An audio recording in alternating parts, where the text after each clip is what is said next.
changing that 7,700? We're not. Okay, why not?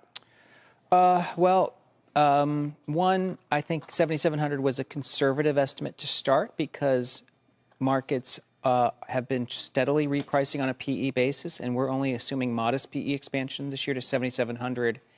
And as much as the war is creating obviously a huge short-term setback and a lot of uncertainty, including effects on monetary policy, ultimately wars are going to be good for the U.S. economy and the U.S. stock market. So I think as we get towards the end of the year, the market stops thinking less about the crisis element of this and more on the opportunity. I know, and that's hard to say. And, it's not an endorsement, by the way, of anything. I get what your point is, because you look at history, and there's like the old maxim, and I'm going to chunk it, but it's something like you sell on the sound of trumpets and you buy on the sound of cannons, meaning when things seem the worst is often when the market does what you least expect it to do, correct? Yeah, that's right. I mean, I think right now, if we asked any investor, they can list all the reasons why they're worried and what could go wrong. And that's what gets priced in very quickly. But we have to know that that's counterbalanced with opportunities have always emerged. I mean, when we look at the last 8 major war events, the market was always bottoming very early into the conflict. I have said, nobody cares what I think, but I have said that just given what I've done for 30 years, the markets feel a little too complacent, a little too sanguine maybe about what you just talked about.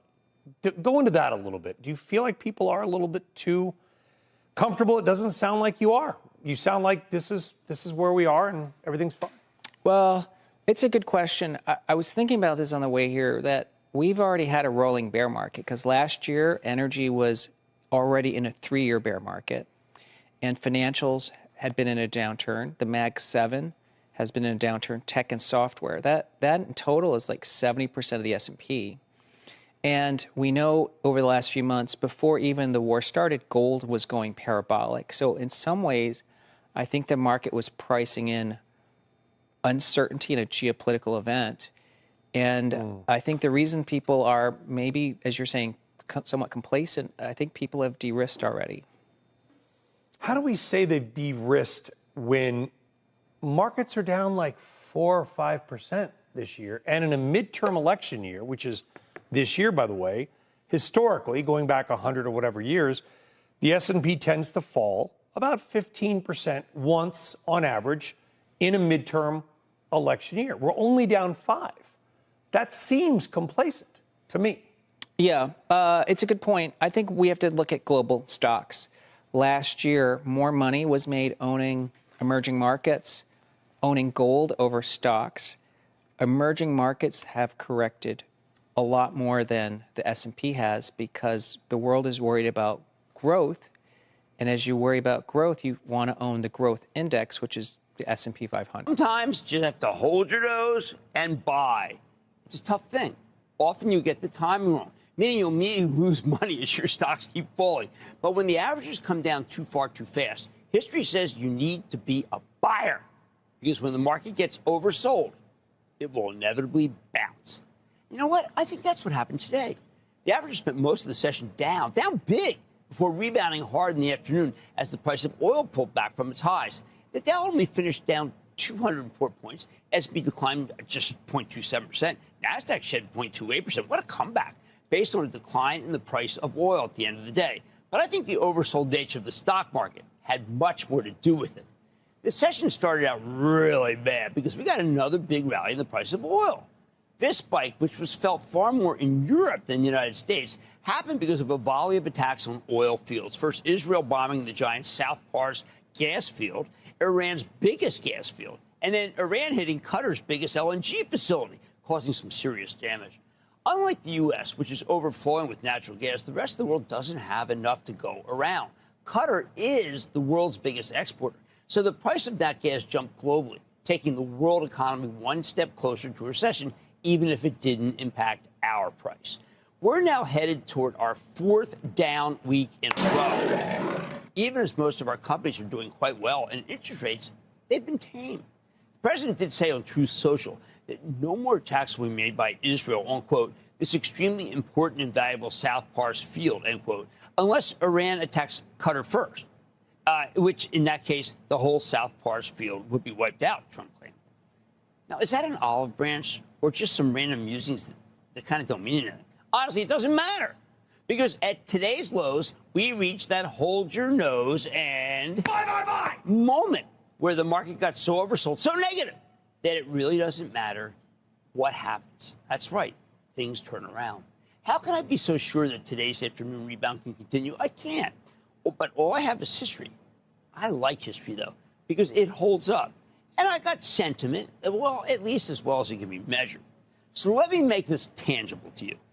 Let's go a checklist of what I like to look at. First of all, I like to look at the American Association of Individual Investors poll.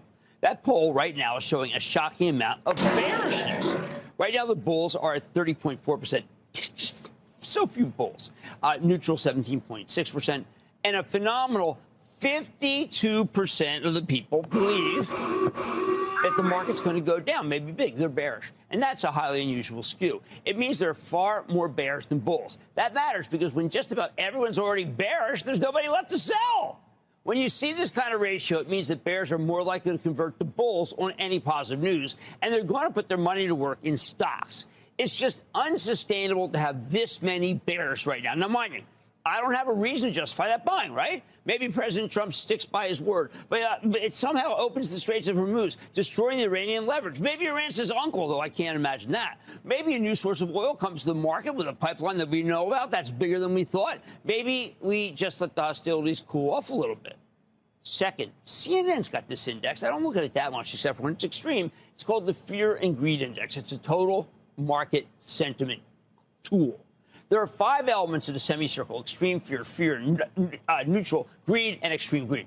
Right now, we're solidly in the extreme fear sector. Again, like the bull-bear ratio, it's unlikely that the panickers are going to be right. Historically, that would be highly unusual. They know nothing! Third, there's the trusty oscillator it's put out by this organization called Market Edge. I swear by it. It measures overbought and oversold pressure on the S&P 500. Now, I've been studying this oscillator since 1987. It comes out every day right when the market closes, and it's rarely steered me wrong. If you buy into an extremely oversold market like the one we have right now, you tend over the next 30 days to begin to make out like a bandit. The notion behind the oscillator is that there's a level of equilibrium between +3 and -3, where you're kind of in this thing called, it's no man's land. The oscillator means nothing between those guideposts, buy or sell. When it reaches -5 or +5, you begin to get some historical impact. +5 signals that the market's overbought, which quite simply means that things are too bullish. Sell, sell, sell. Accenture shares higher after reporting a top and bottom line beat, raising guidance for the year as well, regaining some ground from their 2026 slump as AI disruption gets priced into the market. Accenture CEO Julie Sweet joins us here on set. Nice to see you. Thanks for coming down. Yes, the only conversation we're allowed to have, which is AI, and how in your numbers, in your outlook, are we able to discern the net impact for what you're doing for clients? Mike, everything right now we're doing is either in preparation for AI or to embed AI. And when you think about this quarter, we're going from strength to strength, right? Q1 was great. We delivered another strong quarter, record bookings, record free cash flow, taking significant market share, and AI is our tailwind. What are you mainly being utilized for? Because, I mean, I think there's a sense out there that some companies are just kind of implementing something and maybe want some productivity gains. Others are maybe doing something more in-depth and transformative. If you think about AI today, there's still the biggest focus is on efficiency, but growth is starting to really rise. In fact, 79% of C-suite in our last survey say that's going to be the biggest value. So we're super excited about things like conversational commerce and agentic commerce, where you're going to now have the models be a shopping mall. And we're seeing demand surge there. Still small, very early, but you have a real commitment now that says, you can't cut your way to growth, so you've got to do both. There's some debate about whether AI-enabled work is a higher margin business structurally due to automation. Is that something how are you thinking about that? Well, the way we think about it is that over time, technology sort of always goes to the median. So in the early days, right, very scarce resources. And so what we focus more on is long-term sustainable growth. And there's a huge funnel of work. I mean, if you think about where AI is right now, massive potential, but a lot more to come. And so we really see a very strong future because of all the work that's still coming. And 3 to 5% constant currency revenue growth is your guidance, right? Is that the run rate we're supposed to think about here as things kind of wash through in and out of the business? First of all, we did take the bottom off our guidance, as you mentioned, which is definitely showing the momentum and the confidence in the business.